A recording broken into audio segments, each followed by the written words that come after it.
এখনো তারেক রহমান রংপুরের ঈদগাহ মাঠে যে জনসভা সেই জনসভায় এসে পৌঁছাননি। তিনি যতটুকু আমরা জানতে পেরেছি যে পীরগঞ্জে আপনি নিশ্চয়ই জানেন দুপুরের সংবাদে জানিয়েছিলেন শহীদ আবু সাঈদের কবর জিয়ারত শেষে তিনি আসলে এই সমাবেশে যোগ দেবেন। সেই কবর জিয়ারতের আনুষ্ঠানিকতা তিনি শেষ করছেন। শহীদ আবু সাঈদের পরিবারের সদস্যদের সঙ্গে কথা বলছেন। আমরা যতটুকু সর্বশেষ খবর জানতে পেরেছি তারপরেই তিনি আসলে এই সমাবেশ স্থলে এসে যোগ দেবেন।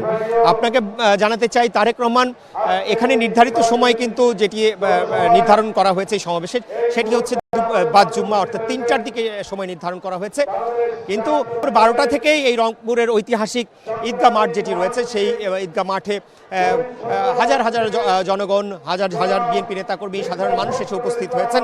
নিশ্চয়ই দেখতে পাচ্ছেন যে ইতিমধ্যেই কিন্তু মাঠের একটি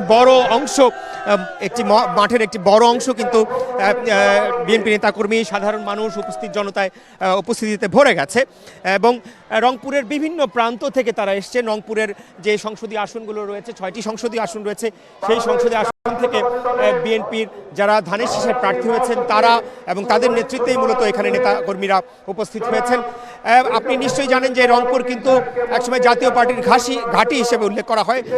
অতীতে নির্বাচনগুলোতে জাতীয় পার্টি এখানে নিরঙ্কুশ সংখ্যাগরিষ্ঠতা পেয়েছে, যদিও গত এক দশকে সেই প্রভাব অনেকটাই ম্লান হয়ে গেছে। মাঝখানে আওয়ামী লীগের আমরা একটা প্রভাব দেখতে পেয়েছি।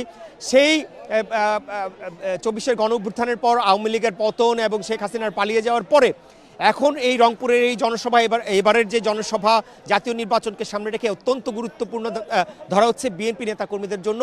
তারা বলছেন যে দীর্ঘদিন ধরে সাংগঠনিক নানা দুর্বলতার কারণে রংপুরে বিএনপি কখনোই ভালো করতে পারেনি জাতীয় নির্বাচনে।